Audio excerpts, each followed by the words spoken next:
আল্লাহ আমার রব, এই রবি আমার সব। দামে দামে তন মনে তারি অনুভব। তোমার দুনিয়াতে আমি যেদিকে তাকাই, অথই নিয়ামতে ডুবে আছি সবাই। পাক পাখালির গানে শুনি তসবি কলরব, তসবি কলরব। আল্লাহ আমার রব, এই রবি আমার সব। আসসালামু আলাইকুম, আলহামদুলিল্লাহ, আসসালাতু ওয়াসসালাম আলা রাসূলুল্লাহ। প্রিয় দর্শক, আপনারা যারা দেশে আছেন প্রবাসে, সবাইকে জানাই অনেক অনেক প্রীতি ও শুভেচ্ছা। শুরু হলো এনটিভি আয়োজিত এবং লাভ হলো নিবেদিত জুমাবারের লাইভ অনুষ্ঠান আপনার জিজ্ঞাসা। আপনাদের সাথে আছি আমি জয়নুল আবেদিন আজাদ। আর আপনাদের মনোজাগা প্রশ্নের জিজ্ঞাসার সরাসরি জবাব দিচ্ছেন বিশিষ্ট আলেম ডক্টর মোহাম্মদ সাইফুল্লাহ। আসসালামু আলাইকুম ওরহমতুল্লাহি ওয়া বারাকাতুহু। প্রিয় দর্শক, আমাদের আজকের প্রাসঙ্গিক আলোচনার বিষয় বেহেশতের পরিচয়। চলুন তাহলে জিজ্ঞাসার আলোকিত ভুবনে আমরা প্রশ্ন নিচ্ছি। আসসালামু আলাইকুম। প্রিয় দর্শক, পরিচয় দিয়ে প্রশ্ন করুন। আসসালামু আলাইকুম। আমি ওয়ালাইকুম সবার আসসালাম। থেকে আশরাফ সিদ্দিকী বলছিলাম। জি। আমার দুটি জিজ্ঞাসা। আমার প্রথম জিজ্ঞাসাটি হচ্ছে যে হাদিসে যেটা শুনতে পাই যে জান্নাতে যেতে হলে হাউজে কাউসারের পানি পান করতে হবে। তো এখন কথা হচ্ছে যে হাউজে কাউসারের পানি পান করা কি জান্নাতে যাওয়ার জন্য শর্ত? আর দ্বিতীয় প্রশ্নটি হচ্ছে যে নবীজির জীবন দুটা বিভাগে বিভক্ত, একটা 1 থেকে 40, একটা 40 থেকে 63।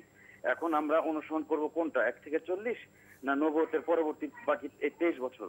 এই দুটো জিজ্ঞাসা। আসসালামু আলাইকুম। ধন্যবাদ আপনাকে।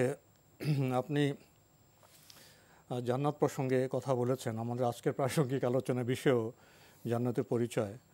তা আপনি উল্লেখ করেছেন যে জান্নাতে যেতে হলে একটি শর্ত আছে, হাউজে কাউসারের পানি পান করতে হবে। এই শর্ত কি পূরণ করতে হবে? ধন্যবাদ এই ভাইকে। জান্নাতে যেতে হলে হাউজে কাউসারের পানি পান করতে হবে, এই শর্ত কে করেছে আমি জানি না। এই ধরনের কোনো শর্ত জান্নাতের জন্য তো নেই। জান্নাতি যারা জান্নাতে যাবেন তাদের হয়তো অনেকেই হাউজে কাউসারের পানি পান করবেন। হাউজে কাউসারের পানি কারা পান করতে পারবেন? হাদিসের মধ্যে রাসূলুল্লাহ সাল্লাল্লাহু আলাইহি ওয়াসাল্লাম বলেছেন যে তার উম্মতের মধ্যে যারা সত্যিকার রাসূলুল্লাহ সাল্লাল্লাহু আলাইহি ওয়াসাল্লাম অনুসরণ করতে পেরেছে, রাসূলুল্লাহ সাল্লাল্লাহু আলাইহি ওয়াসাল্লাম সুন্নাহকে আঁকড়ে ধরতে পেরেছে, তাদেরকে রাসূলুল্লাহ সাল্লাল্লাহু আলাইহি ওয়াসাল্লাম কাউসারের পানি পান করাবেন বা হাউদের পানি পান করাবেন।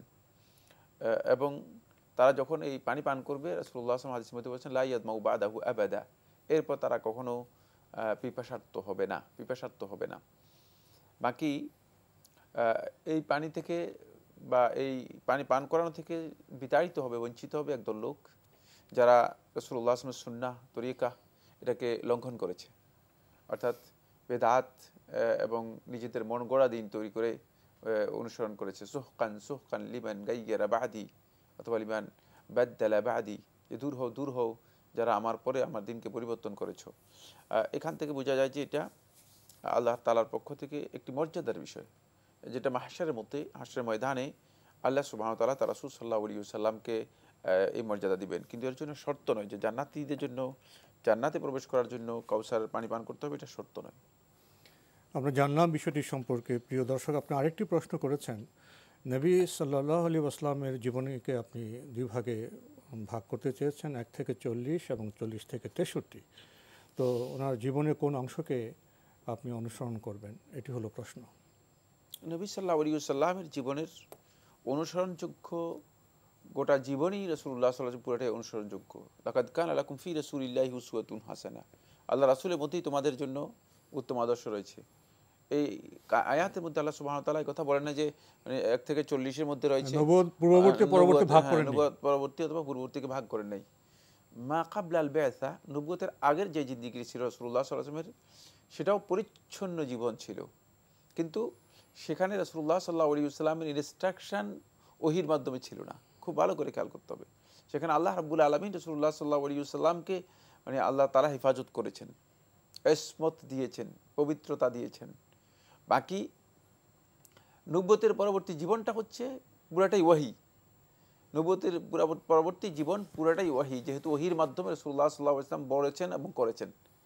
তাই আমরা আদিষ্ট হয়েছি ওহির অনুসরণ করার জন্য। রাসূলুল্লাহ সাল্লাল্লাহু আলাইহি ওয়াসাল্লাম সেটাই বলেছেন, ইন আত্তাবিউ ইল্লা মা ইউহা ইলাই, আমি তারই অনুসরণ করি যা আমার কাছে ওহি প্রেরণ করা হয়। আর আমাদেরকে বলা হয়েছে, কুল ইন কুনতুম তুহিব্বুনাল্লাহ ফাত্তাবিউনি, যদি তোমরা আল্লাহকে ভালোবাসো ফাত্তাবিউনি, আমার অনুসরণ করো। তাহলে রাসূলের অনুসরণের মধ্যেই মূলত আমাদের জন্য আল্লাহ রাসূলের অনুসরণের মধ্যেই মূল বিষয় রয়েছে।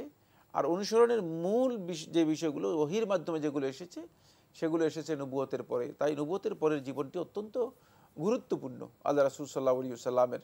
যদিও রাসূলুল্লাহ সাল্লাল্লাহু আলাইহি ওয়াসাল্লামের জীবনের 1 থেকে 40 বছরের এই সময়টাও রাসূলুল্লাহ সাল্লাল্লাহু আলাইহি ওয়াসাল্লামের অত্যন্ত পরিচ্ছন্ন জীবন ছিল। এটা ঐতিহাসিকভাবে স্বীকৃত। শুধুমাত্র মুসলিমরা ঘোষণা করেছে, মুসলিমরা এই কথা বর্ণনা করেছে তা নয়, বরং আল্লাহ রাসূল সাল্লাল্লাহু আলাইহি ওয়াসাল্লামের যারা বিরোধী ছিল, মুশরিকরাও এই কথা স্বীকার করে নিয়েছে যে তার জীবনে এমন কোনো বিষয় বা এমন কোনো ঘটনা ঘটেনি যা মানুষের কাছে কলঙ্কিত হতে পারে অথবা মানুষের কাছে নিন্দাযোগ্য হতে পারে। নবুয়তের আগে যে তার হুলফুল ফুজুলের যে অবদান, সেটা তো সামাজিকভাবে বৈশ্বিকভাবে স্বীকৃত। সমাজের কল্যাণ করেছেন, মানুষের কল্যাণ করেছেন, এটা তো ছোট্ট উদাহরণ বললাম। জি, আমরা জানলাম বিষয়টি সম্পর্কে। প্রিয় দর্শক, প্রশ্ন নিচ্ছি। আসসালামু আলাইকুম, পরিচয় দিয়ে প্রশ্ন করুন। আসসালামু আলাইকুম। ওয়ালাইকুম আসসালাম। আমি দুটো প্রশ্ন করবো। জি, আর একটু স্পষ্ট করে, জড়তা ভঙ্গ করে প্রশ্নটি করুন। হ্যাঁ, আমি বলছি যে নিয়মিত নামাজ কালাম ছাড়াও এই ইমানি শক্তি কিভাবে বৃদ্ধি অব্যাহত থাকবে সেটা কাইন্ডলি একটু বলবেন। মানে ইমানি শক্তি বৃদ্ধি অব্যাহত না? হ্যাঁ হ্যাঁ হ্যাঁ। কিভাবে ইমানি শক্তি কিভাবে বৃদ্ধি হবে? হ্যাঁ, আরেকটা হলো যে 15 জনের একটা স্টাফ আছে স্কুলে, এখন 2 জন হলো হিন্দু টিচার, তার মধ্যে একটা ম্যাডামে না, আপনার দ্বিতীয় প্রশ্নটি আমরা স্পষ্ট বুঝতে পারিনি। আপনি একটু স্পষ্ট করে বলুন তো প্রশ্নটি, দ্বিতীয় প্রশ্নটি। হ্যাঁ, 15 জন স্টাফ স্কুলে, তার মধ্যে 2 জন হিন্দু। 15 জন স্টাফ, কি বুঝতে পেরেছি? হ্যাঁ, 15 জন স্টাফ স্কুলে, 2 জন হিন্দু। জি, তারপরে? হ্যাঁ, 2 জন হিন্দু। এখন একজন হিন্দু ম্যাডাম প্রার্থনা করেন। এখন আমরা যে একটা রুমে মুসলমানরা যে পার্টিতে নামাজ পড়ি, ওই নামাজে উনি প্রার্থনা করে। এখন ওই নামাজে আমরা আবার করতে পারবো কিনা, কিংবা এক এক সময় দেখা যায় যে উনিও প্রার্থনা করতেছে, আমরা নামাজ পড়তেছি, উনি পিছনে যে ওনার মতো প্রার্থনা করতেছেন এক জায়গায়। এটা ঠিক আছে কিনা আর কি, এটা তাই বলবেন, এবং ওই পার্টিগুলো আমরা আবার ব্যবহার করতে পারি। জি জি জি, ধন্যবাদ আপনাকে। আপনি খুবই গুরুত্বপূর্ণ দুটি প্রশ্ন করেছেন। আপনার প্রথম প্রশ্ন, ইমানি শক্তি বৃদ্ধি অব্যাহত কিভাবে রাখবেন? ধন্যবাদ। ঈমান বৃদ্ধি করার অনেকগুলো আসবাব, অনেকগুলো কারণ বর্ণিত হয়েছে। তার মধ্যে আল্লাহ সুবহানাহু ওয়া তাআলা কোরআনে কারীমে ইরশাদ করেন, জাতুলিয়াত আলাইহিম আয়াতুহু যাদাতুহুম ঈমানা। কোরআনে কারীম তিলাওয়াতের মাধ্যমে আল্লাহ সুবহানাহু ওয়া তাআলা মানুষের ঈমান বৃদ্ধি করেন। তাই আপনি অধিক পরিমাণে কোরআনে কারীম তেলাওয়াত করবেন, এটা ঈমান বৃদ্ধির কারণ। তেলাওয়াত, কোরআনে কারীমকে উপলব্ধি করে তেলাওয়াত করা, এটা সবচেয়ে বেশি উত্তম। তাহলে আপনি আল্লাহ তাআলার ইনস্ট্রাকশন, ইনফরমেশনগুলো আপনি জানতে পারবেন। কোরআনে কারীমের শাব্দিক তেলাওয়াত কোনো সন্দেহ নেই এটি ইবাদত, কিন্তু কোরআনে কারীমকে বুঝে তেলাওয়াত করলে এতে অনেক বেশি উপলব্ধি এবং অন্তরের পরিবর্তন আসবে, অন্তরের মধ্যে একটা পরিবর্তন তৈরি হবে যে, এবং আল্লাহ তাআলার বিধানগুলো সম্পর্কে আপনি সত্যিকারভাবে বুঝতে পারবেন। এটা হলো প্রথম পয়েন্ট। দ্বিতীয় নম্বর পয়েন্ট হচ্ছে, ঈমান বৃদ্ধির জন্য রাসূলুল্লাহ সাল্লাল্লাহু আলাইহি ওয়াসাল্লামের জীবনী এবং সাহাবায়ে কেরামদের জীবনী বেশি বেশি করে পড়বেন। এটা এই জন্য যে তাদের জীবনীর মধ্যে আল্লাহ এবং তার রাসূলের আনুগত্যের বিষয়গুলো আমরা উপলব্ধি করতে পারবো, যেগুলো আমাদের ঈমানকে মজবুত ও শক্তিশালী করবে, ঈমানকে শক্তিশালী করে। 3 নম্বর হচ্ছে বেশি পরিমাণে আখিরাতকে স্মরণ করা, অধিক পরিমাণে আখিরাতকে স্মরণ করা। আখিরাতের বিষয়টি আমাদের কাছে, অনেকের কাছে ধারণা কল্পনা, অনেকের কাছে শুধুমাত্র সন্দেহ সংশয়ের মধ্যে রয়ে গিয়েছে। এখন আমরা এর মধ্যে মানে এতটুকু কনফার্ম হতে পারিনি, নিশ্চিত হতে পারিনি যে আখিরাত যে এটা আমাদের জন্য অবধারিত একটি বিষয়। সন্দেহমুক্ত হতে হবে, পরিপূর্ণ ইয়াকিনের পর্যায়ে আসতে হবে, সন্দেহমুক্ত ইয়াকিনে আসতে হবে। তো এই ইয়াকিনে আসাটা আখিরাতের বিষয় আপনার ঈমানকে শক্তিশালী করবে, ঈমানকে মজবুত করবে। আরেকটি হচ্ছে ঈমানের সুবুতের জন্য অধিক পরিমাণে দোয়া করা। ইয়া মুকাল্লিবাল কুলুব সাব্বিত কলবি আলা তাআতিক, ইয়া মুকাল্লিবাল কুলুব সাররিফ কলবি আলা দীনিক। এই আল্লাহ রাসূল সাল্লাল্লাহু আলাইহি ওয়াসাল্লাম দোয়া করতেন, হে অন্তরগুলো পরিবর্তনকারী আল্লাহ সুবহানাহু ওয়া তাআলা, আপনি আমার অন্তরকে দ্বীনের উপর অবিচল রাখুন। অবিচলতার জন্য, দ্বীনের উপর যাতে আমরা অবিচল থাকতে পারি, এই জন্য অধিক পরিমাণে আল্লাহ রাব্বুল আলামিনের কাছে আল্লাহর বান্দাগণ দোয়া করবে, আল্লাহর বান্দাগণ অধিক পরিমাণে আল্লাহ তাআলার দোয়া করবে। এরপরে ফরজ ইবাদতগুলো আল্লাহ তাআলা ঠিক যেভাবে ফরজ করেছেন ঠিক সেভাবে রাসূলুল্লাহ সাল্লাল্লাহু আলাইহি ওয়াসাল্লামের তরিকা অনুযায়ী আল্লাহর সন্তুষ্টির জন্য নির্ভেজালভাবে আদায় করা, এতে আপনার ঈমান বৃদ্ধি পাবে। সালাতের, সিয়ামের, তারপর অন্যান্য যে ইবাদতগুলো আছে সেগুলো আপনি যদি ঠিক মতো আপনি পালন করেন তাহলে আপনার অন্তরের মধ্যে ঈমান বৃদ্ধি পাবে, অন্তরের মধ্যে আপনি সত্যিকারভাবে ঈমান বৃদ্ধির শক্তি পাবেন। আরেকটি হচ্ছে হালাল এবং হারামের যে সীমারেখা আছে সেটাকে যথাযথভাবে মেনে চলা, কারণ আল হালাল বাইয়িনুন ওয়া হারাম বাইয়িনুন হাদিসের মধ্যে রাসূলুল্লাহ সাল্লাল্লাহু আলাইহি ওয়াসাল্লাম বলেছেন যে অন্তরের পরিশুদ্ধি এবং ঈমানের এই বিষয়টি নির্ভর করে আছে হালাল এবং হারামের যেই পরিধি আছে এটাকে নিজে মেনে চলার মধ্যে। সুতরাং কোনো ব্যক্তি যখন আল্লাহ তাআলা অবাধ্যতায় চলে যায় তখন আস্তে আস্তে করে তার ঈমান কি হয়ে যায়, দুর্বল হয়ে যায়, দুর্বল হতে হতে এক পর্যায়ে শেষ হয়ে যায়। এই জন্য যত বেশি আনুগত্য করবে, যত বেশি আল্লাহ তাআলার ইবাদতের মধ্যে লিপ্ত হবে, তত বেশি ঈমান বৃদ্ধি পাবে। তাই ইমাম বুখারী রাহমাতুল্লাহি আলাইহি সহ জুমহুর আহলুস সুন্নাহ ওয়াল জামাত উলামায়ে কেরামগণ বলেছেন যে আল ঈমানু, ঈমান ইয়াজিদু বিত্তাআত, আনুগত্যের মাধ্যমে এটা বৃদ্ধি পাবে, বাড়তেই থাকবে। যত আপনার কাজ বাড়বে তত ঈমান বাড়বে, যত ইবাদত বাড়বে তত ঈমান বাড়বে। ওয়ায়ানকুস বিল মাআসি, গুনার মাধ্যমে এটা কমতেই থাকবে, কমতেই থাকবে। আর আরেকটি কাজ হচ্ছে অবশ্যই আমর বিল মারুফ ওয়া নাহয়ি আনিল মুনকার, এটা ঈমানের মৌলিক দাবি। এই কাজ যদি কেউ করে, সৎ কাজের আদেশ, অসৎ কাজ থেকে নিষেধ, ঈমানদার ব্যক্তিগণ মানে কোনো একটা মুনকার কাজ যেটা আল্লাহ এবং তার রাসূল পছন্দ করে না সেটা করতেছে, ঈমানদার ব্যক্তিগণ চুপ থাকার অর্থই হচ্ছে তিনি আসলে ঈমানের দাবিতে দুর্বল, তার ঈমান দুর্বল রয়েছে। সেখানে ঈমানের পরীক্ষা তিনি উত্তীর্ণ হতে হলে তিনি অবশ্যই এই কাজটুকু করবেন। আমরা অনেকগুলো পয়েন্ট আলোচনা করেছি এই বিষয়ের উপর, আলাদা বই রয়েছে অনেক দীর্ঘ এই বিষয়ের উপর। শেখ আব্দুর রাজ্জাক আব্দুল মুহসিন আল আব্বাদ হাফিজাহুল্লাহ তাআলা 3 খণ্ডে একটি বই লিখেছেন, অনেক বিশাল। প্রিয় দর্শক, আমরা খুবই গুরুত্বপূর্ণ বিষয়ে অবগত হলাম। ঈমান এক জায়গায় স্থির থাকে না, আমাদের কাজের মাধ্যমে ঈমান বৃদ্ধি পেতে পারে, আবার ঈমান নিঃশেষও হয়ে যেতে পারে। খুবই সতর্ক থাকার বিষয়। প্রিয় দর্শক, আমাদের দর্শক আরেকটি প্রশ্ন করেছেন, আমাদের সমাজে তো হিন্দু, মুসলিম, বৌদ্ধ, খ্রিস্টান সবাইকে নিয়ে আমাদের সমাজ, উনি সেরকম একটি প্রশ্ন করেছেন। ওনারা যেখানে বসবাস করেন সেখানে 15 জনের মধ্যে 2 জন হিন্দু সদস্য আছেন। তো ওনার নির্দিষ্ট প্রশ্নটি হলো, ওনারা যে বিছানায় নামাজ পড়েন, সালাত আদায় করেন, সে একই বিছানায় ওই 2 হিন্দু নাগরিকও প্রার্থনা করেন, তাদের মধ্যে একজন প্রার্থনা করেন, এতে কোনো সমস্যা আছে কিনা? ধন্যবাদ। প্রথম কথা হচ্ছে তিনি প্রার্থনা করেন, আপনারা যদি সেই জায়গায় প্রার্থনা করেন আর এখানে যদি কোনো ধরনের নাজাসাত মানে অপবিত্র কোনো কিছু পরিদৃষ্ট না হয়, দেখা না যায়, তাহলে আপনাদের ইবাদত হতে কোনো বাধা নেই। মানে প্রকাশ্য কোনো নাজাসাত যদি সেখানে না থাকে তাহলে আপনাদের ইবাদত করতে কোনো ধরনের বাধা নেই। কিন্তু যদি কোনো নাজাসাত অপবিত্র কোনো কিছু থাকে তাহলে আপনাদের ইবাদত বা সালাত আদায় করা সঙ্গত হবে না। বাকি শুধুমাত্র তিনি এখানে ইবাদত করেন বা প্রার্থনা করেন এই কারণে আপনাদের ইবাদত অবৈধ হয়ে যাবে না, এটা শুদ্ধ নয়। আমরা জানলাম বিষয়টি সম্পর্কে। প্রিয় দর্শক, প্রশ্ন নিচ্ছি। আসসালামু আলাইকুম, পরিচয় দিয়ে প্রশ্ন করুন। ওয়ালাইকুম আসসালাম। হুজুর, আমি গিয়াসউদ্দিন বলছি। জি হুজুর, আমি জান্নাত সম্পর্কে একটু জানতে চাচ্ছি। সেটা হলো এই জান্নাতের মধ্যে সিনেমা, টেলিভিশন থাকবে কি না, এটাই। ধন্যবাদ। ধন্যবাদ। আপনি জান্নাত সম্পর্কে জানতে চাচ্ছেন, আপনি সুনির্দিষ্ট প্রশ্ন করলেন যে জান্নাতে টিভি, সিনেমা থাকবে কি না। শায়েখের কাছে যাওয়ার আগে আমার মধ্যেই প্রশ্ন জেগেছে, এই পৃথিবী আর জান্নাত কি একরকম বিষয়? পৃথিবীর অভিজ্ঞতা দিয়ে কি জান্নাতকে উপলব্ধি করা যাবে?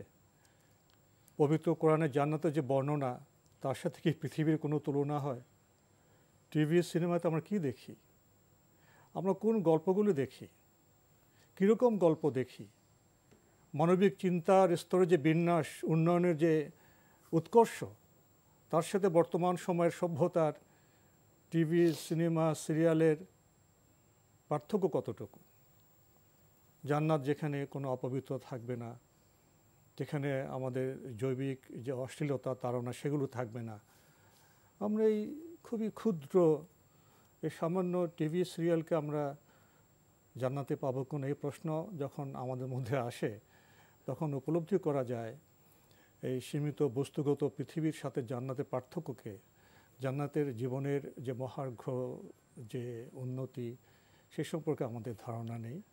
তাই শুরুতেই পবিত্র কোরআনে হাদিসে জান্নাতের যে বর্ণনা আছে, সেগুলো পাঠ এবং পুনঃপাঠের একটি আবেদন জানিয়ে শাইখ আপনার কাছে যাচ্ছে।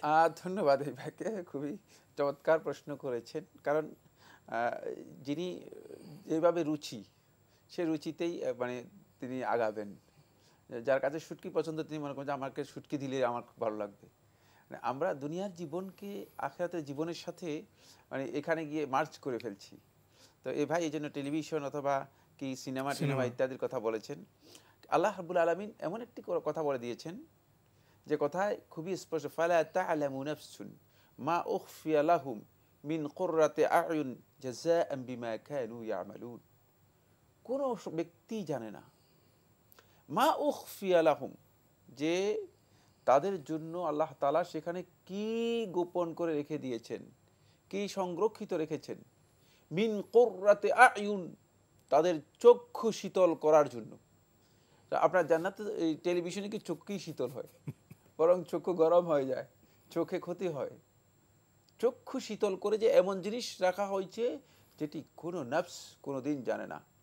এই আয়াতের তাফসীরের মধ্যে আহলে তাফসীরগণ বলেছেন ফালা তা'লামু নাফসুন, এর অর্থ হচ্ছে কোনো নফস কোনোদিন চিন্তাই করতে পারবে না। জান্নাতের কোনো কিছুই পৃথিবীর মানুষের অভিজ্ঞতা নেই, ভাব কল্পনার মধ্যে নেই। জাযাআন বিমা কানু ইয়ামালুন, তারা যা করেছে তার পুরস্কার হিসেবে আল্লাহ রাব্বুল আলামিন সেদিন এই জিনিসগুলো তাদেরকে দিবেন। সুতরাং চক্ষু শীতলকারী যেই কোনো কিছুই সেখানে আল্লাহ সুবহানাহু ওয়া তাআলা আল্লাহর বান্দাদের জন্য রেখে দিয়েছেন।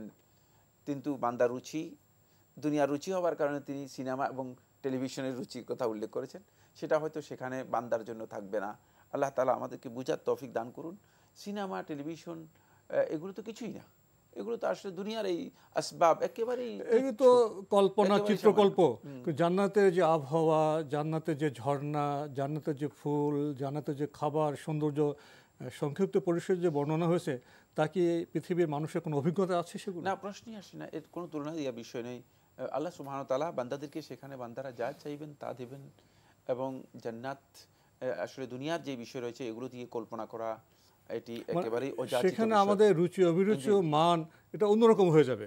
জি, আমরা প্রিয় দর্শক, আপনাকে ধন্যবাদ, আপনি প্রসঙ্গটি এনেছেন। আমরা আমাদের প্রাসঙ্গিক আলোচনার বিষয়ে ইনশাআল্লাহ বেহেশতের জান্নাতের পরিচয় সম্পর্কে আমরা কিছু কথা বলবো। আমরা প্রশ্ন নিচ্ছি। আসসালামু আলাইকুম, পরিচয় দিয়ে প্রশ্ন করুন। আসসালামু আলাইকুম। ওয়ালাইকুম আসসালাম। আসসালামু আলাইকুম। ওয়ালাইকুম আসসালাম। আমি সাভার থেকে পারভিন বলছি। জি বলুন।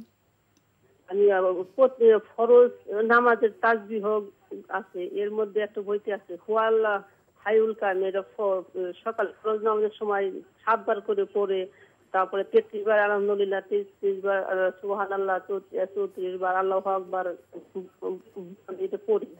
আবার জোহরে হুয়াল আলিউল আজিম পড়ি, ওরকম আবার 33 বার ওইগুলা পড়ি। আবার আসরের সময় হুয়াল রহমানুর রাহিম, এটা 7 বার করে আবার ওই 33 বার ওই তাসবিহগুলো পড়ি।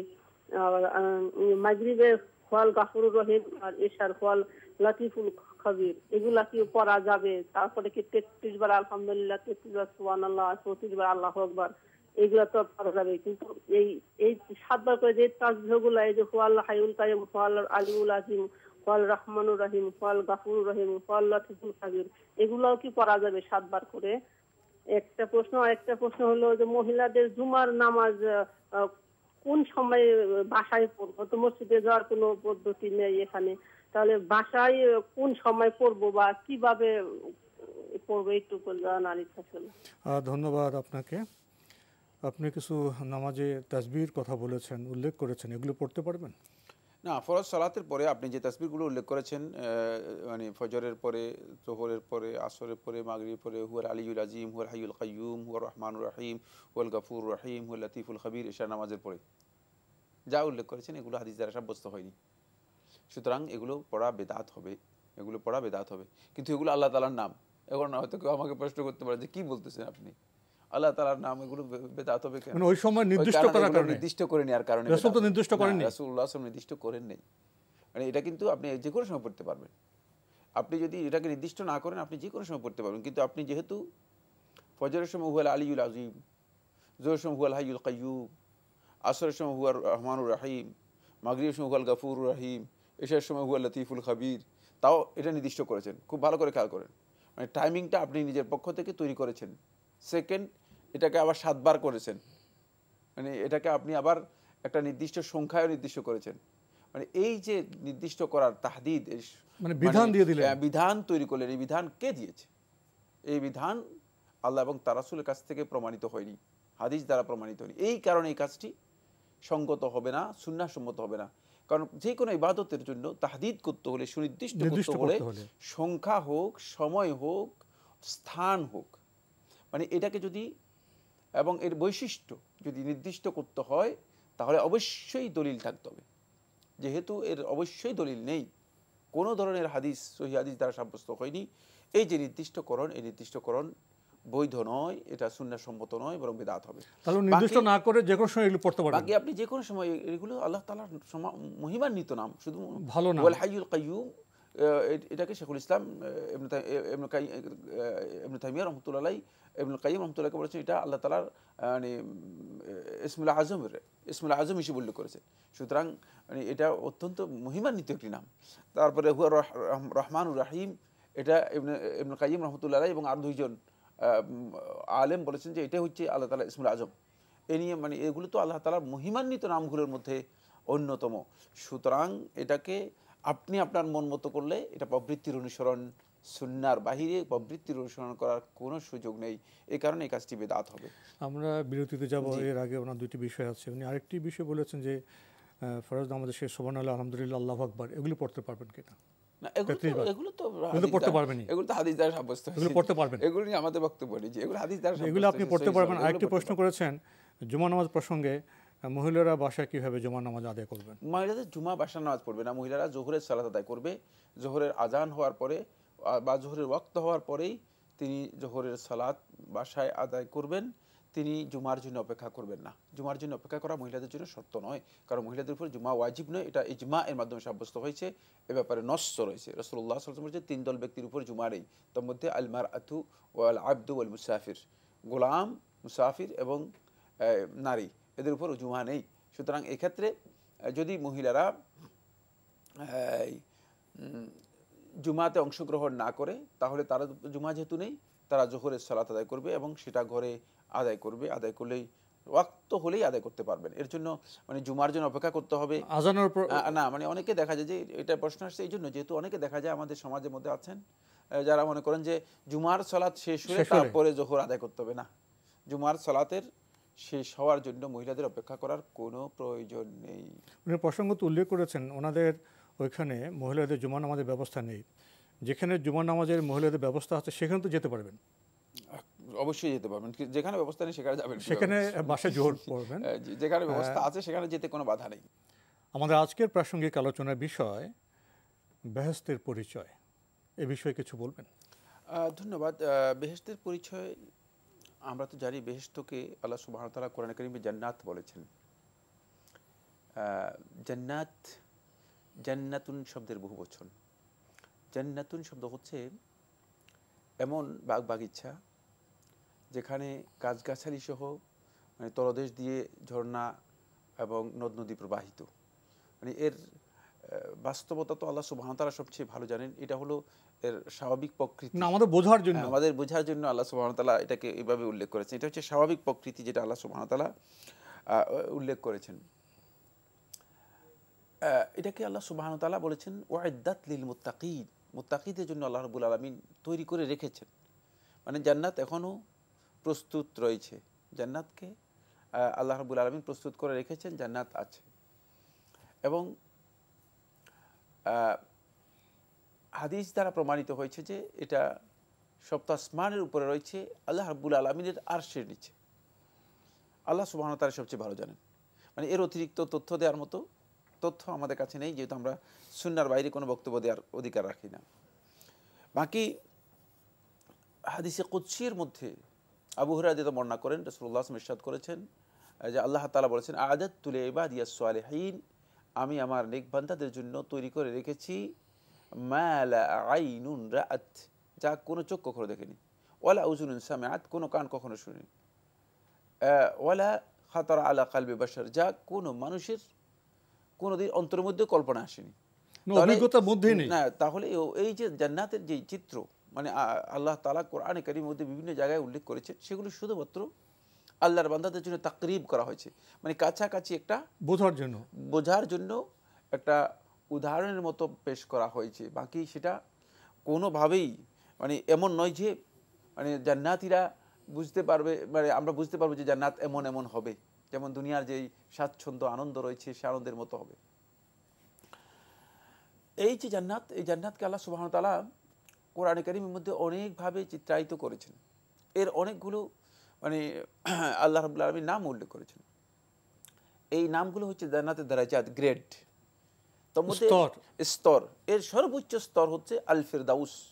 ফিরদাউস হচ্ছে সর্বোচ্চ স্তর, যে স্তরে মানে একদল লোক জান্নাত লাভ করবে। এবং জান্নাতুল ফিরদাউসি নুজুলা, আল্লাহ তাআলা বলেছেন ঈমানদার ব্যক্তিগণ যারা নেক আমল করবে তাদেরকে আল্লাহ রাব্বুল আলামিন জান্নাতুল ফিরদাউস দিবেন, যেটা তাদেরকে আল্লাহ রাব্বুল আলামিন পক্ষ থেকে মেহমান আপ্যায়ন করে আল্লাহ সুবহানাহু ওয়া তাআলা সম্মানের সাথে দিবেন। মানে মেহমানদারিতার জন্য আল্লাহ সুবহানাহু ওয়া তাআলা তাদেরকে আপ্যায়ন করে দেবেন।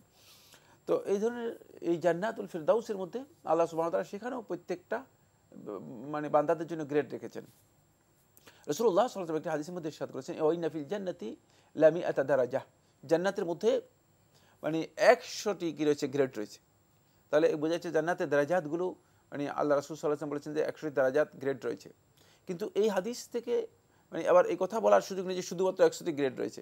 রাসূলুল্লাহ সাল্লাল্লাহু আলাইহি ওয়াসাল্লাম এখানে হয়তো উদ্দেশ্য করেছেন যে 100টি গ্রেড মানে একটা সুনির্দিষ্ট গ্রুপের জন্য রাখা হয়েছে, মানে এটাও হতে পারে, এর অর্থ কিন্তু এটাও হতে পারে যে এই ক্ষেত্রে মানে আল্লাহ সুবহানাহু ওয়া তাআলা আল্লাহ রাব্বুল আলামিন বিভিন্ন গ্রুপের জন্য এই গ্রেডগুলো কি করেছেন, আল্লাহ রাব্বুল আলামিন আলাদা আলাদা করে জান্নাতের জন্য রেখেছেন, আমলের কারণে আলাদা আলাদা করে মানের তারতম্য বিভিন্নভাবে উল্লেখ করেছেন। আমরা কোরআনে কারীমে সূরাতুল ওয়াকিয়াতে গেলে আমরা দেখতে পাবো যে আল্লাহ সুবহানাহু ওয়া তাআলা একেবারে সোজা কতগুলো বিষয় চিত্রায়িত করেছেন। আস-সাবিকুনা ওয়াস-সাবিকুনা আস-সাবিকুন, তারাই অগ্রগামী, যারা অগ্রগামী হয়েছে, উলাইকাল মুকাররাবুন, তারাই নৈকট্য লাভ করতে পারবে ফি জান্নাতিন নাঈম, নিয়ামত ভরপুর জান্নাত সমূহে। এই জান্নাতুন নাঈম এটা আপনার কোরআনে কারীমে বহু জায়গায় আল্লাহ সুবহানাহু ওয়া তাআলা বলেছেন, মানে জান্নাতের মধ্যে এত মানে নিয়ামত থাকবে যে আর নাঈম হচ্ছে সকল প্রকার নিয়ামত যেখানে সমৃদ্ধ থাকবে। সুল্লাতুম মিনাল আউয়ালিন, মানে পূর্ববর্তীদের একদল, ওয়া কালিলুম মিনাল আখিরিন, আর পরবর্তীদের কিছু সংখ্যক লোক, আলা সিদরিম মাউদুনা, তাদের এখন চিত্র আল্লাহ সুবহানাহু ওয়া তাআলা বলেছেন যে তাদের অবস্থা কী হবে। তারা মানে সারি সারি বড়ই গাছ সেখানে থাকবে, যেগুলোর মধ্যে তারা থাকবে।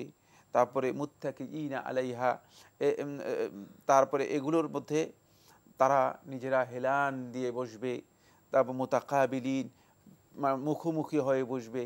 মানে আল্লাহ সুবহানাহু ওয়া তাআলা জান্নাতের যে চিত্র, মানে সুখের আনন্দের চিত্র, তারা যে কিভাবে মানে গাছগাছালি এই যে মানে তাদের যে আল্লাহ সুবহানাহু ওয়া তাআলা যে তাদেরকে সেখানে থাকতে দিবেন, তারা যে কি আরাম করবে, সেই আরামের বিষয়গুলোকে এমনভাবে তুলেছে মুত্তাকিইনা আলাইহা। মানে আপনি যখন দেখেন কোথায় এখন কাউকে দেখছেন এমন মানুষ আছে এত সুখে যে একটা গাছের নিচে বসে এভাবে হেলান দিয়ে বসে আছে, এরকম সব তো দুশ্চিন্তার মধ্যে অবগাহন করছে। এই ধরনের লোক পৃথিবীতে এখন মানে পৃথিবীর সর্বোচ্চ যে যার কাছে সম্পদ রয়েছে তাকেও এটা পাবেন না। কারণ এই মানসিকতা মানে তার মন মানসিকতা এত উৎফুল্ল হবে যে মানে পরস্পর শান্তির পরিবেশ, পরস্পর মুখোমুখি হবে, একজন আরেকজনের মানে পেছনের দিকে যাবে না। এরপর ইয়াতুফু আলাইহিম উইলদানুম মুখাল্লাদুন, চিরস্থায়ী তরুণ যারা আছে, এই তরুণরা বিভিন্ন পান পাত্র নিয়ে নিয়ে তাদের কাছে পানি পানের জন্য, যেমন এই চা দেখেন না, মানে এটা জাস্ট উদাহরণ, এটা তো বুঝার জন্য বলছি, মানে এইভাবে ইয়াতুফু আলাইহিম ওয়িলদানুন মুখাল্লাদুন, চিরস্থায়ী যুবক এবং তরুণ যারা আছে তারা এসে লোকদেরকে তাদের পানীয় দিবে, তারা এই পানীয় পান করবে। কিভাবে পানীয়গুলো কি দিয়ে দিবে? বিআকওয়াবিন ওয়া আবারিক, এর দুইটা পদ্ধতি, মানে সুন্দর, মানে এই আকওয়াব হচ্ছে যেটা মানে এমন পাত্র যেটার মধ্যে হাতল থাকে, আর আবারিক হচ্ছে যেটার মধ্যে হাতল থাকে না, মানে দুই ধরনের মানে পান পাত্র তাদেরকে দিবে, তারা যেটাকে পছন্দ করে সেটাই গ্রহণ করতে পারবে, এই ধরনের আবারিক। ওয়া কাসিন, আর কিছু পাত্র দিবে যেগুলোর মধ্যে পানি ভরপুর থাকবে, মানে এইগুলো দিবে মিন মাইন, একেবারে স্বচ্ছ পানি দিয়ে ভরপুর, মানে স্বচ্ছ পানীয় দিয়ে এগুলো ভরপুর থাকবে।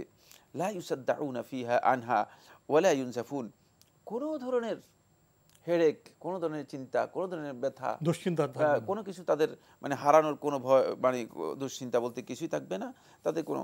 ওয়াফাকিহাতি মিম্মা ইয়াতাখাইয়ারুন, এরপরে সকল প্রকারের ফল, মা ইয়াতাখাইয়ারুন, তারা যেটা চাইবে, মানে তাদের জন্য যত প্রকারের ফল আছে সব ফল তাদেরকে দেওয়া হবে, তারা সকল প্রকার। ওয়া লাহমি তায়রিন মিম্মা ইয়াশতাহুন, এরপরে মানে লাহমে তায়র, পাখির গোশত তাদেরকে দেওয়া হবে। আল্লাহ তাআলা মানে কোরআনের মধ্যে আমাদের বোঝার জন্য, বোঝার জন্য, লাহমে তায়র মিম্মা ইয়াশতাহুন, যেটা মানে তারা চাইবে, তারা খুব আগ্রহ করবে। যে মানে এক কথা আমরা বুঝতে পারি যে আমাদের এই আয়াতের 40 নম্বর পর্যন্ত শুধু এভাবেই বর্ণনা দিয়েছেন, যা আমাদের মন চাইবে আমরা কিছু সেটাই পাবো।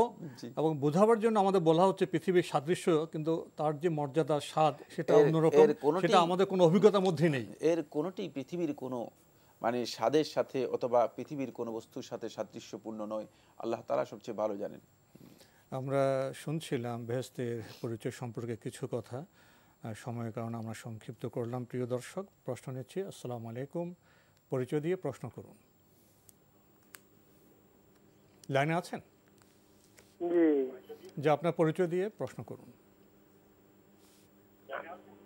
আসসালামু আলাইকুম। ওয়ালাইকুম আসসালাম। প্রশ্নটা হলো জুম্মার নামাজে, জি, জুম্মার নামাজে কাবলাল জুম্মাটা কি? জি, আর কোনো প্রশ্ন আছে? এই কাবলাল জুম্মা সম্পর্কে জানতে চাই। জি, ধন্যবাদ আপনাকে। উনি কাবলাল জুমা সম্পর্কে জানতে চাচ্ছেন। কাবলাল জুমা হচ্ছে জুমার আগে যে নফল নামাজ পড়া হয় থাকে তা, এটা ফরজ নয়। যদি আপনি জুমার আগে ইমাম সাহেব আসার আগে মসজিদে যান, 2 রাকাত করে আপনি 4 রাকাতও পড়তে পারেন, 6 রাকাতও পড়তে পারেন, 8 রাকাতও পড়তে পারেন, যতটুকু আপনার পক্ষে সম্ভব হয় আপনি পড়বেন। এটা ওয়াজিব বা ফরজ নয়, সুন্নাহ বা নফল নামাজ, অতিরিক্ত নামাজ। আমরা জানলাম বিষয়টি সম্পর্কে। প্রিয় দর্শক, প্রশ্ন নিচ্ছি। আসসালামু আলাইকুম, পরিচয় দিয়ে প্রশ্ন করুন। গাজীপুর থেকে মোহাম্মদ আমিরুল ইসলাম। জি, আমার প্রশ্ন হলো যে আলেম ওলামারা বলে থাকে যে হক্কানি পীরের কাছে গেলে কোনো সমস্যা নেই, না হক্কানি পীর আমি কিভাবে চিনবো, আর হক্কানি পীর কি আমার কোনো উপকারে আসবে কিনা, আর হাসরের মাঠে আমার চিনবে কিনা। আর দ্বিতীয় প্রশ্ন হলো যে যে আপনাদের কাছে যে আমরা যেসব জিনিস শিক্ষা পাই আপনাদের অনুষ্ঠানের মাধ্যমে, এগুলা কি মানুষের কাছে বলা যাবে কিনা? আসসালামু আলাইকুম। ধন্যবাদ আপনাকে। কেউ কেউ বলেন যে হক্কানি পীরের কাছে যান। তো ওনার প্রশ্ন হলো হক্কানি পীর আমরা কিভাবে চিনব, আর তারা কি আমাদেরকে হাসরের ময়দানে চিনবে? ধন্যবাদ। আপনি বলেছেন যেটা, যে হক্কানি পীরের কাছে গেলে কোনো সমস্যা নেই। হক্কানি পীর কি আমাদের কোনো কাজে আসবে কিনা, তিনি কি হাসর ময়দানে আমাদেরকে চিনবেন কি না। প্রথম কথা হচ্ছে, পীরের কাছে যাব আমরা কেন? মানে হাসরের ময়দানে তিনি আমাদের কোনো ফায়দা করবেন, আমাদেরকে নাজাতের ব্যবস্থা করে দেবেন? আল্লাহ তাআলার কাছে তিনি আমাদের ব্যাপারে কোনো ধরনের মানে মধ্যস্থতা করে, সমঝোতা করে আল্লাহ রাব্বুল আলামিনের আমাদেরকে বাঁচাবেন? এই কথাগুলো সম্পূর্ণ মিথ্যা। কেউ কিছুই করতে পারবে না। এই হাক্কানি পীর তো দূরের কথা। সহিহ বুখারী হাদিসের মধ্যে রাসূলুল্লাহ সাল্লাল্লাহু আলাইহি ওয়াসাল্লাম ডেকে তার মেয়েকে বলতে, ইয়া ফাতিমা বিনতি মুহাম্মদ আনকিযি নাফসাকি মিনান নার, হে ফাতিমা বিনতি মুহাম্মদ, তোমাকে বলে দিচ্ছি জাহান্নামের আগুন থেকে নিজেকে মুক্ত করো, জাহান্নামের আগুন থেকে নিজেকে রক্ষা করার জন্য চেষ্টা করো।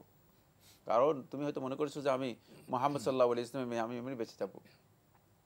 আফা ইন্নী, আমি একথা বলে দিচ্ছি যে লা আমলিকু লাকি মিনাল্লাহি শাইআন, আল্লাহ রাব্বুল আলামিনের আযাব থেকে তোমাকে রক্ষা করার জন্য আমি কিছুই ক্ষমতা রাখি না। যদি নবী সাল্লাল্লাহু আলাইহি ওয়াসাল্লাম ক্ষমতা না রাখেন, আপনি যে হাক্কানি পীরের কথা বলছেন তার কি ক্ষমতা সেখানে থাকবে? এগুলো অনর্থক, একেবারেই অবাঞ্ছিত বক্তব্য। ইসলামে এর সামান্যতম কোনো স্থান নেই, কেউ কিছু করতে পারবে না। এবং তিনি আপনাকে চেনার তো দূরের কথা, তাঁর জান্নাতের বিষয়ে, মানে তিনি যে জান্নাতে যাবেন এর কি কোনো গ্যারান্টি আছে কিনা? মানে কোনো ব্যক্তি তো, মানে আমি যদি একটা জমিনের মালিক হই তাহলে আমি এটা বিক্রি করতে পারবো, ঠিক না? কিন্তু তিনি যে জান্নাতে যাবেন এর গ্যারান্টি আছে কিনা, এর কোনো নিশ্চয়তা আছে কিনা, দুনিয়ার কেউ বলতে পারবে না।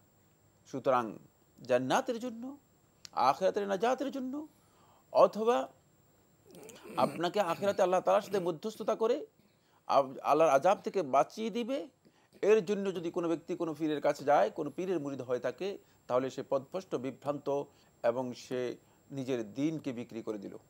এটা হারাম, এর কোনো অবকাশ নেই, বরং এটা সর্বনিম্ন হুকুম হবে কুফরি, সর্বনিম্ন হুকুম হবে কুফরি।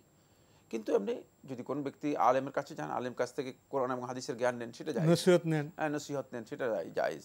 কিন্তু আপনার পীর বলতে যে অর্থ যা বুঝায়, এর সাথে আসলে হাক্কানি শব্দই প্রযোজ্য নয়, কারণ এর মধ্যে হাক্কানি শব্দই নেই। না, পীর শব্দের মধ্যেই হাক্কানি শব্দ নেই।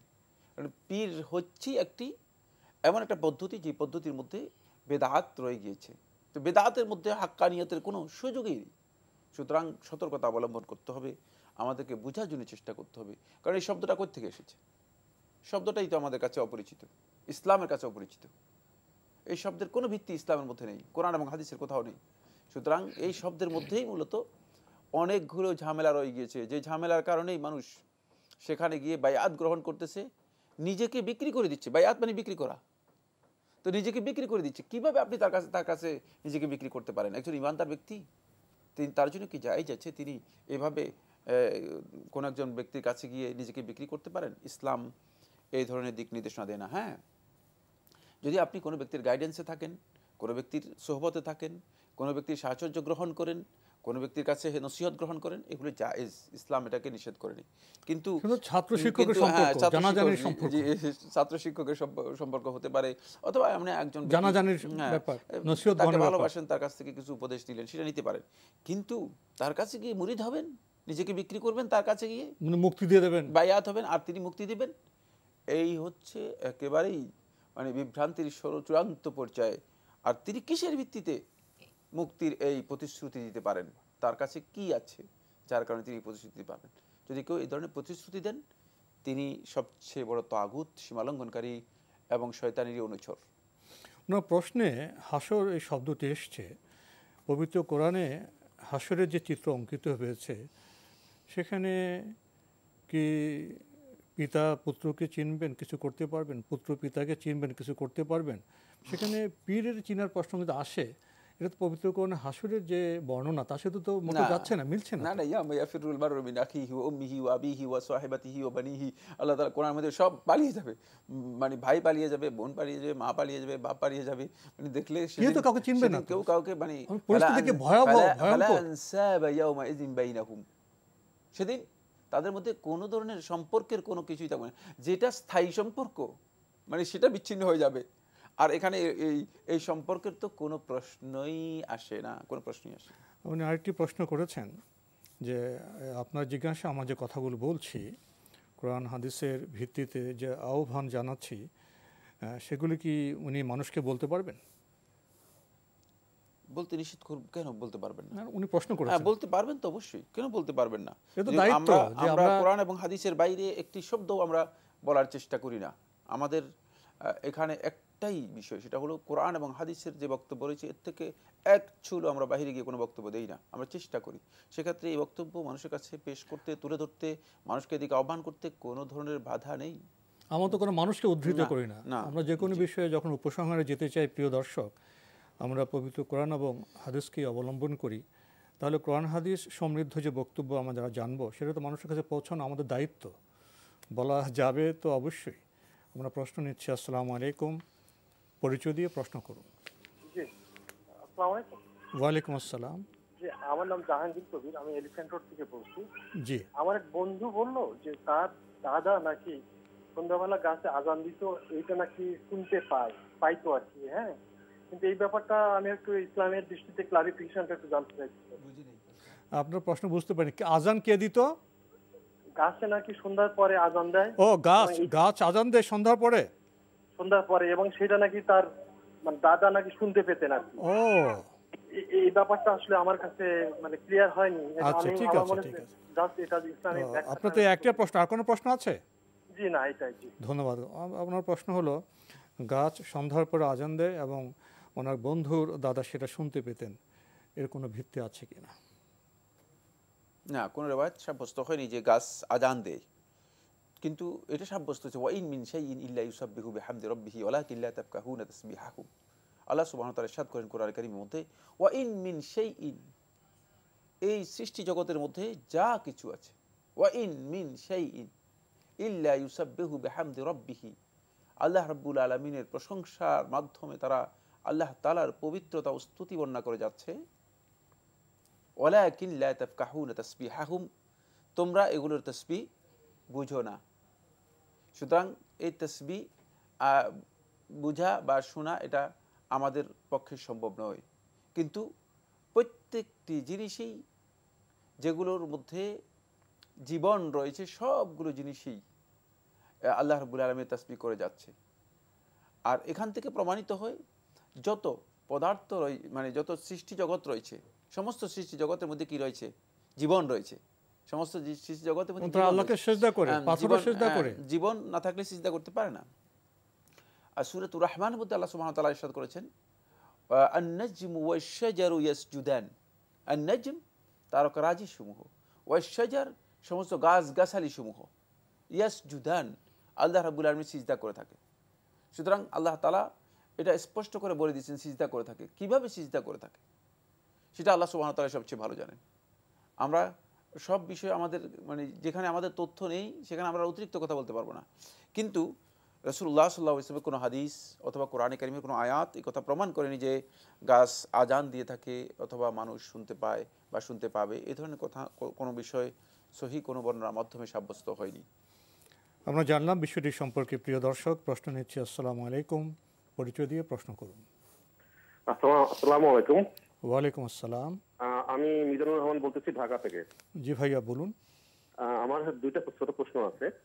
প্রথমত, আমি আগে থেকে যে নামাজ পড়তাম, মাঝখান থেকে একজন আলেমের মাধ্যমে শুনতে পেরেছি যে একই নামাজে, যা সাপোজ জোহরের নামাজ পড়তেছি, জোহরের ফরজ পড়তেছি, সেখানে একই নামাজে চার রাকাত নামাজে আমি দুইটা কোন, যেমন সূরা ফালাক বা সূরা নাস একসাথে পড়া যাবে না, বা সূরা ইখলাস বা সূরা ফালাক একসাথে পড়া যাবে না, এই ধরনের কোনো বিধান আছে কিনা, এটা জানা প্রথম প্রশ্ন। আর সেকেন্ড প্রশ্ন, একটা জিনিস জানতে চাচ্ছিলাম যে সেটা হলো যে সূরা আমাদের মানে নফল এবং সুন্নাত এবং নফলের মধ্যে পার্থক্য বা সাদৃশ্য কি? সুন্নাত ইবাদত এবং নফল ইবাদতের মধ্যে সাদৃশ্য বা পার্থক্যটা কি? জি, ধন্যবাদ আপনাকে, খুবই গুরুত্বপূর্ণ প্রশ্ন করেছেন। কোন একজন আলেম ওনাকে বলেছেন নামাজে একই রাকাতে ফালাক বা নাস একসাথে পড়া যাবে না। নামাজের মধ্যে একই রাকাতে সূরাতুল ফালাক সূরাত নাস একসাথে পড়া যাবে না, এই কথা সঠিক নয়। আল্লাহ সুবহানাহু ওয়া তাআলা সূরাতুল মুজাম্মিলের মধ্যে ইরশাদ করেছেন, ফাকরাউ মা তায়াসসারা মিনাল কুরআন, তোমরা কোরআন থেকে যেটা তোমাদের যতটুকু সম্ভব হয় তোমরা সেখান থেকে তেলাওয়াত করো। সুতরাং আপনার পক্ষে যদি সূরা নাস, সূরা ফালাক, সূরা কাউসার আরও সূরা পড়ার সম্ভব হয়, আপনি পড়তে পারবেন, যতটুকু খুশি ততটুকু পড়তে পারবেন। রাসূলুল্লাহ সাল্লাল্লাহু আলাইহি ওয়াসাল্লাম সহিহ মুসলিমের একটি রিওয়ায়াতের মধ্যে এসেছে যে সূরা ফাতিহা পড়লো ফাসাইদান, আরও এর সাথে অন্য সূরা অতিরিক্ত পড়লো। সুতরাং যে যতটুকু আপনি পড়তে পারেন এটা আপনাকে ইখতিয়ার দেওয়া রয়েছে, আপনি এটা পড়তে পারবেন, আপনাকে অবকাশ দেওয়া আছে। তাই এক্ষেত্রে সূরা ফালাকের সাথে সূরা নাস পড়তে পারবে না, একথা বলতে হলে অবশ্যই দলিল দিতে হবে। কোনো দলিল আছে আমার জানা নেই।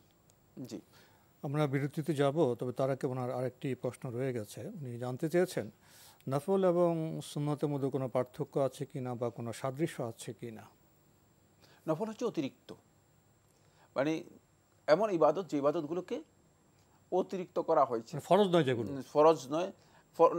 মানে ফরজ নয়, সমস্ত কাজই অতিরিক্ত, কিন্তু এগুলো হচ্ছে এমন অতিরিক্ত যেগুলোর ব্যাপারে সুস্পষ্টভাবে রাসূলুল্লাহ সাল্লাল্লাহু আলাইহি ওয়াসাল্লামের আমল অথবা রাসূলুল্লাহ সাল্লাল্লাহু আলাইহি ওয়াসাল্লাম কোনো ইনস্ট্রাকশন সাব্যস্ত হয় নাই, এই অতিরিক্ত। যেমন আপনি একদিন সিয়াম পালন করলেন বা 2 দিন সিয়াম পালন করলেন, এটা হলো অতিরিক্ত।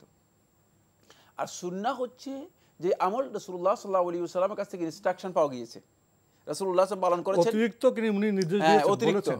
অতিরিক্ত, কিন্তু অতিরিক্তের আরেকটা মানে ধরন, সেটা হচ্ছে রাসূলুল্লাহ সাল্লাল্লাহু আলাইহি ওয়াসাল্লাম এই অতিরিক্ত কাজটা করেছেন, কিন্তু করেছেন অথবা করতে বলেছেন অথবা ইনস্ট্রাকশন রাসূলুল্লাহ সাল্লাল্লাহু আলাইহি ওয়াসাল্লাম দিয়েছেন। যেমন মানে নফল হচ্ছে, সুন্নাহ হচ্ছে আরাফার দিন সিয়াম পালন করা।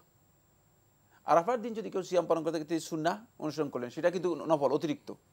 ঠিক, আর এমনি আপনি একদিন সিয়াম পালন করলেন, সেটাও অতিরিক্ত, কিন্তু সেখানে আল্লাহ রাসূল সাল্লাল্লাহু আলাইহি ওয়াসাল্লামের আমল প্রমাণিত হয় নাই, মানে সেখানে সুন্নাত ফজিলত সেটা সাব্যস্ত নফল, হয় নাই। কিন্তু সেটা রাসূল সাল্লাল্লাহু আলাইহি ওয়াসাল্লাম করেছেন, করতে বলেছেন। জি, করেছেন, করতে বলেছেন, এখানে রাসূলুল্লাহ সাল্লাল্লাহু আলাইহি ওয়াসাল্লামের ইনস্ট্রাকশন আছে, সেটা হচ্ছে সুন্নাহ, সেটাকে সুন্নাহ শব্দ দিয়ে ব্যবহার করা হয়। আর নফলটা হচ্ছে অতিরিক্ত, কিন্তু সবটারই হুকুম মানে মূল গ্রাউন্ডটা হচ্ছে অতিরিক্তের, মূল নফল। গ্রাউন্ডটা হচ্ছে নফল বা মুস্তাহাব ইবাদত। জি, প্রশ্ন নিচ্ছে। আসসালামু আলাইকুম, পরিচয় দিয়ে প্রশ্ন করুন। জি, আসসালামু আলাইকুম। ওয়ালাইকুম আসসালাম। জি, হ্যালো। আমরা আপনাকে শুনতে পাচ্ছি, আপনার পরিচয় জি, দিয়ে আমি প্রশ্ন করুন। আবুল বাশার হাওলাদার বলছিলাম মিরপুর থেকে। জি বলুন।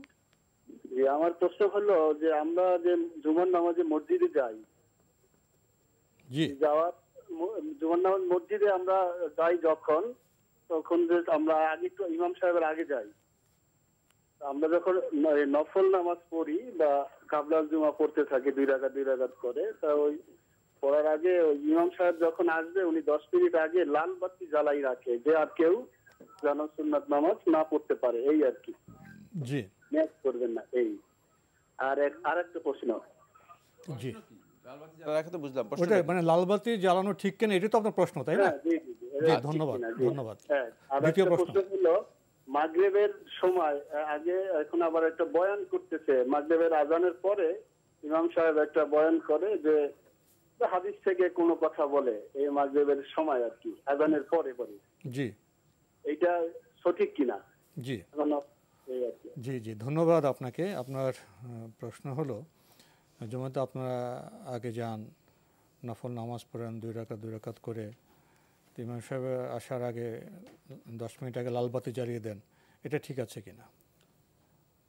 ধন্যবাদ। না, ইমাম সাহেব আসার আগে 10 মিনিট আগে বা 5 মিনিট আগে যে লালবাতি জ্বালিয়ে দেওয়া হয় থাকে, এই কাজটি অবৈধ, এটা সুন্নাহ পরিপন্থী কাজ এবং হারাম হবে। তার কারণ হচ্ছে মসজিদে যারা আসবে তারা মসজিদে ইবাদত করার বিধান জেনেই আসতে হবে। এখানে লালবাতির কোনো বিষয় নেই, লালবাতির কিছুই নেই। মসজিদে যিনি আসবেন তিনি 2 রাকাত তাহিয়াতুল মসজিদ পড়ে মসজিদে বসে যাবেন, এখানে লালবাতির কোনো বিধান নেই। সুতরাং যদি কেউ লালবাতি জ্বালিয়ে দেন, রাসূলুল্লাহ সুন্নাহর সাথে এটি বেয়াদবি ছাড়া আর কিছুই নয়। রাসূলুল্লাহ সাল্লাল্লাহু আলাইহি ওয়াসাল্লাম বলেছেন কি, ইজা দাখালা আহাদুকুমুল মসজিদ ফালা ইয়াজলিস হাত্তা ইউসাল্লি রাকাতাইন, যখন তোমাদের মধ্যে কোনো ব্যক্তি মসজিদে প্রবেশ করবে, ফালা ইয়াজলিস, সে যেন মসজিদে না বসে, হাত্তা ইউসাল্লি রাকাতাইন, 2 রাকাত না পড়া পর্যন্ত, 2 রাকাত পড়েই সে বসতে হবে। সুতরাং আপনি লালবাতি দিয়ে রাসূলুল্লাহ সাল্লাল্লাহু আলাইহি ওয়াসাল্লামের হাদিসের পরিপন্থী একটা বাধ্যতামূলক করে দিলেন যে না, আপনি সুন্নাত পড়তে পারবেন না, অথচ তার সুন্নাত পড়ার পারমিশন রয়েছে। রাসূলুল্লাহ সাল্লাল্লাহু খুতবার আগ আলাইহি পর্যন্ত পড়বেন তো? একেবারে খুতবা চলাকালীনও যদি কেউ আসেন, দেরি করে আসেন, খুতবার মধ্যে তিনি 2 রাকাত পড়ে তারপরে বসতে হবে। সুতরাং এই কাজটি একেবারেই সুন্নাহ পরিপন্থী বেদাতি কাজ, চরম দৃষ্টতা। মানে এখানে মসজিদ কমিটিকে বিনীতভাবে আমি অনুরোধ করব, যারা এই কাজ করছেন খবরদার আল্লাহ এবং তার রাসূলকে ভয় করুন, আল্লাহর বিধানকে ভয় করুন। এগুলো একেবারেই সুন্নাহ পরিপন্থী কাজ, ইসলামের সাথে এগুলো মোটেও সামঞ্জস্যপূর্ণ নয়, ইবাদতের সাথে এগুলো সামঞ্জস্যপূর্ণ নয়। মসজিদ কোনো একটা মানে ট্রাফিক সিগন্যাল নয় যে লালবাতি এখানে জ্বালিয়ে দেবেন আপনি। মসজিদের ট্রাফিক সিগন্যালের কিছুই নেই। মসজিদে যারা আসবে তারা ইবাদত সম্পর্কে জেনেই আসবে, ইবাদত করবে, ইবাদতের জন্য আসবে, আল্লাহর বান্দা আসবে। সুতরাং আল্লাহর বান্দাদেরকে মসজিদে সালাত আদায় করতে বাধা দেয়া জায়েজ নেই। ওয়ামান আজলামু মিম্মান মানা মাসাজিদাল্লাহি ইউযকারা ফিহা ইসমুহু, তার চেয়ে জালেম কে হতে পারে যে আল্লাহর বান্দাদেরকে মসজিদে সালাত আদায় করতে বাধা প্রদান করে থাকে? প্রশ্নই আসে না। কোনোভাবেই আপনার জন্য জায়েজ নেই, কোনোভাবে আপনার জন্য বৈধ নয় যে আপনি আল্লাহর বান্দাদেরকে লালবাতি জ্বালিয়ে তাদেরকে সলাত আদায় করতে বাধা দেবেন, এটি হারাম কাজ, খবরদার সতর্ক হন। আমাদের ভাই আরেকটি প্রশ্ন করেছেন, মাগরিবের আজানের পরে তো মাগরিবের ফরজ নামাজ হবে, তো এর মধ্যে কোনো কোনো আলেম বয়ান করেন, এটা ঠিক আছে কিনা? না, মাগরিবের আজানের পরে বায়ানের কোনো অবকাশ নেই। মাগরিবের আজানের পর তো সলাত, রাসূলুল্লাহ সাল্লাল্লাহু আলাইহি ওয়াসাল্লামের সুন্নাহ হচ্ছে মাগরিবের সলাত এর মধ্যে দ্রুত আদায় করা। মাগরিবের সালাতের মধ্যে সমস্ত মাযহাবের উলামায়ে কেরামের ঐক্যমতে সাব্যস্ত হয়েছে মাগরিবের সালাতের মধ্যে ইস্তেজাল হচ্ছে সুন্নাহ, মানে সাথে সাথে আদায় করা হচ্ছে সুন্নাহ। সুতরাং শুধুমাত্র 2 রাকাত নফল নামাজ অথবা সুন্নত নামাজ পড়তে পারে, এতটুকু সময় দেওয়ার পর মাগরিবের সালাত আদায় করবে, এখানে কোনো ধরনের বায়ান করা এটা বেদাত হবে, এটা সুন্নাহ পরিপন্থী কাজ হবে, কারণ এটা খুতবার জায়গা নয়, এটা আলোচনা বা বক্তব্য দেওয়ার জায়গা নয়, এটি বেদাত হবে, সুন্নাহ পরিপন্থী কাজ হবে। আমরা জানলাম যে ধর্মভাবনা আমরা অনেক সময় ভুল করি বিধান না জানার কারণে। আমরা ইবাদত করব বিধান জেনে। প্রিয় দর্শক, প্রশ্ন নিচ্ছি। আসসালামু আলাইকুম, পরিচয় দিয়ে প্রশ্ন করুন। জি, আসসালামু আলাইকুম, আমি আরিফ বলছিলাম বনশ্রী থেকে। জি, ওয়ালাইকুম আসসালাম। জি ভাইয়া বলুন।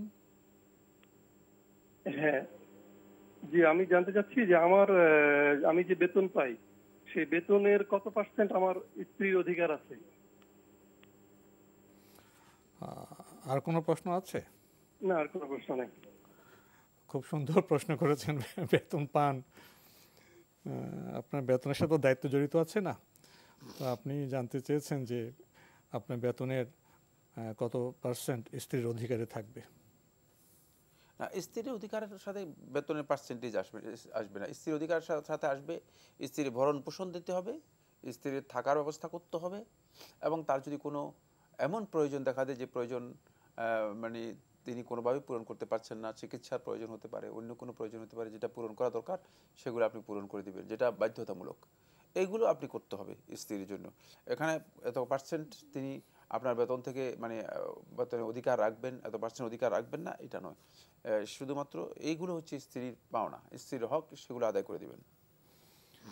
আমরা জানলাম বিষয়টি সম্পর্কে। প্রিয় দর্শক, প্রশ্ন নিচ্ছি। আসসালামু আলাইকুম, পরিচয় দিয়ে প্রশ্ন করুন।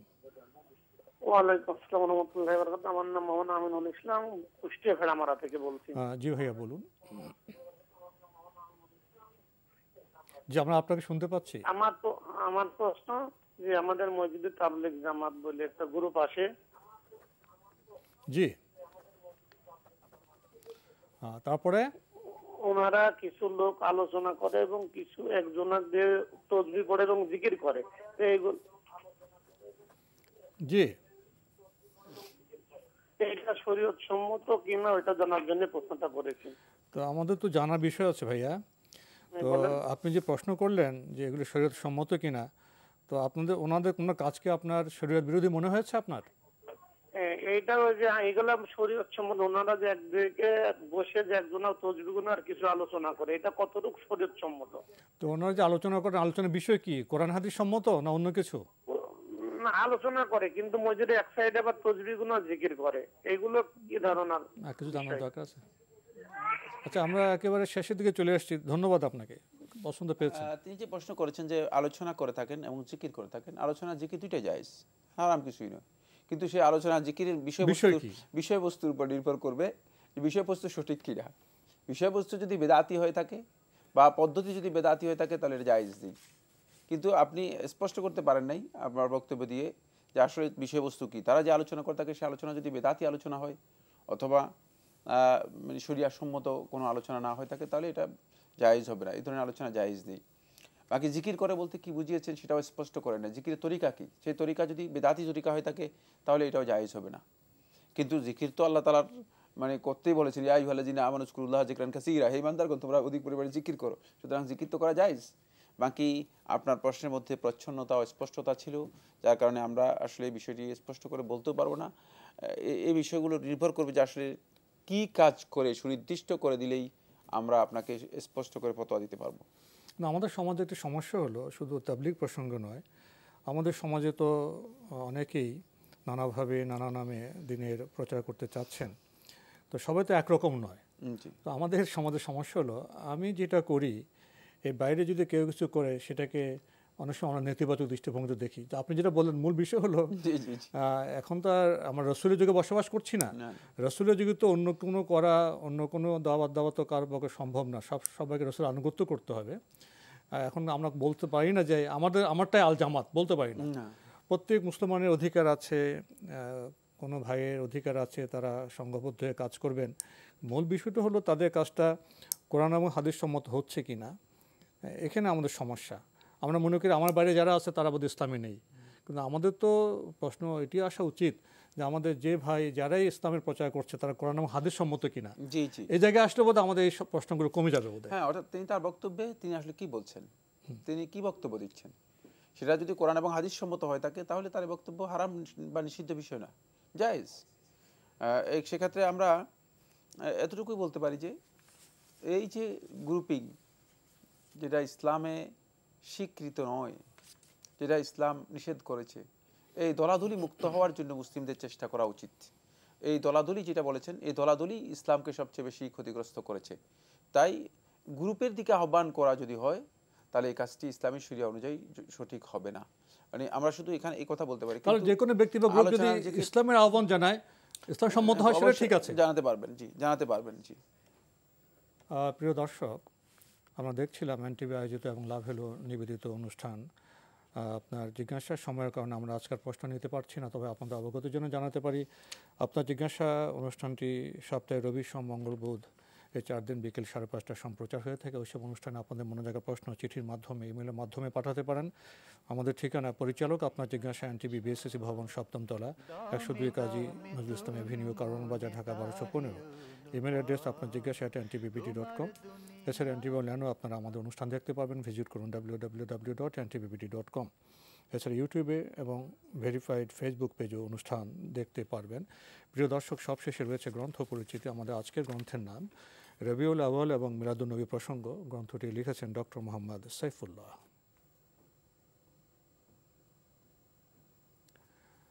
আমাদের ডক্টর মোহাম্মদ সাইফুল্লাহ ভাইয়ের এই গ্রন্থটি সময়ের দিক থেকে খুবই গুরুত্বপূর্ণ বলে আমরা মনে করি। সূচিপত্রে অনেক বিষয় রয়েছে। রবিউল আউয়াল মাস ও নবী সাল্লাল্লাহু আলাইহি ওয়াসাল্লামের মিলাদুন্নবী প্রসঙ্গ। রবিউল আউয়াল মাসে বিশ্বনবী মুহাম্মদ রাসূলুল্লাহ সাল্লাল্লাহু আলাইহি ওয়াসাল্লামের জীবনের উল্লেখযোগ্য ঘটনা, মিলাদুন্নবী উৎসব ও ইসলাম, মিলাদুন্নবী ও দরুদ প্রসঙ্গ, মিলাদুন্নবী ও কিয়াম, মিলাদে কিয়ামের পর্যালোচনা, দাঁড়িয়ে সালাম জানানোর ব্যাপারে নবী সাল্লাল্লাহু আলাইহি ওয়াসাল্লামের প্রদত্ত নির্দেশনা, মিলাদুন্নবী ও সুন্নাহ, মিলাদুন্নবী ও সোমবারের সিয়াম প্রসঙ্গ, মিলাদ উদযাপনকারীদের বিভ্রান্তিকর যুক্তি ও শুবুহাতের দলিল ভিত্তিক পর্যালোচনা, মিলাদুন্নবীর দিনে বিতরণকৃত খাবার খাওয়ার হুকুম, আরও চমৎকার সব বিষয় রয়েছে এই গ্রন্থে। এই গ্রন্থটি প্রকাশ করেছে মাকতাবাত আল মুফলিহুন। গ্রন্থটির মূল্য 100 টাকা মাত্র। যারা এই গ্রন্থটি পেতে চান টেলিফোনে যোগাযোগ করতে পারেন। Telephone number 019595232121। আবারও বলছি 019595232121। রবিউল আউয়াল এবং মিলাদুন্নবী প্রসঙ্গ। যদি সংক্ষেপে কিছু বলতেন গ্রন্থটি প্রসঙ্গে। ধন্যবাদ। রবিউল আউয়াল আমরা জানি ইসলামের ইতিহাসে একটি ঐতিহাসিক মাস। এই মাসে রাসূলুল্লাহ সাল্লাল্লাহু আলাইহি ওয়াসাল্লামের জীবনের গুরুত্বপূর্ণ 3টি ঘটনা ঘটেছে।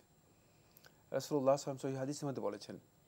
তার মধ্যে একটি হচ্ছে আল্লাহ রাসূল সাল্লাল্লাহু আলাইহি ওয়াসাল্লাম এই মাসে রাসূলুল্লাহ সাল্লাল্লাহু আলাইহি ওয়াসাল্লামের জন্ম হয়েছে, এই মাসে রাসূলুল্লাহ সাল্লাল্লাহু আলাইহি ওয়াসাল্লামের মৃত্যু হয়েছে, এই মাসে রাসূলুল্লাহ সাল্লাল্লাহু আলাইহি ওয়াসাল্লামের উপর আল্লাহর পক্ষ থেকে ওহী নাজিল করা হয়েছে এবং রাসূলুল্লাহ সাল্লাল্লাহু আলাইহি ওয়াসাল্লাম হিজরত করেছেন এই মাসেই। তাই ইসলামের ইতিহাসে রবিউল আউয়াল মাসটি অত্যন্ত গুরুত্বপূর্ণ একটি মাস। কিন্তু এই মাসের কার্যক্রম নিয়ে মুসলমানদের মধ্যে কিছু দ্বিধা বিভক্তি রয়েছে, কিছু সংশয় রয়েছে। এর কারণ হচ্ছে মুসলমানগণ রাসূলুল্লাহ সাল্লাল্লাহু আলাইহি ওয়াসাল্লামের ভালোবাসার ক্ষেত্রে কেউ সীমালঙ্ঘন করে অতিরঞ্জন করেছে, যেটা রাসূলুল্লাহ সাল্লাল্লাহু আলাইহি ওয়াসাল্লাম নিষেধ করেছেন। আবার কেউ রাসূলুল্লাহ সাল্লাল্লাহু আলাইহি ওয়াসাল্লামের ভালোবাসার ক্ষেত্রে এত বেশি শৈথিল্য, এত বেশি অবহেলার মত অবলম্বন করেছে যে দেখা গিয়েছে যে রাসূলুল্লাহ সাল্লাল্লাহু আলাইহি ওয়াসাল্লামের মর্যাদা ক্ষুণ্ণ করেছে। এই ক্ষেত্রে আহলুস সুন্নাহ ওয়াল জামার পথ হচ্ছে একটাই, সেটা হলো যে আল্লাহ রাসূল সাল্লাল্লাহু আলাইহি ওয়াসাল্লামের মর্যাদা আল্লাহ সুবহানাহু ওয়া তাআলা যতটুকু দিয়েছেন ততটুকু দিতে হবে।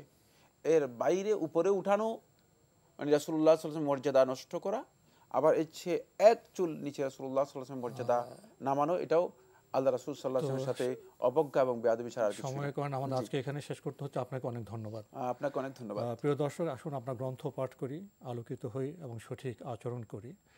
প্রিয় দর্শক, মহান আল্লাহ আমাদের সবাইকে নিরাপদে রাখুন, রাখুন শান্তিতে। আসসালামু আলাইকুম। আল্লাহ আমার রব, এই রবি আমার সব, দামে দামে তন মনে তারি অনুভব। তোমার দুনিয়াতে আমি যেদিকে তাকাই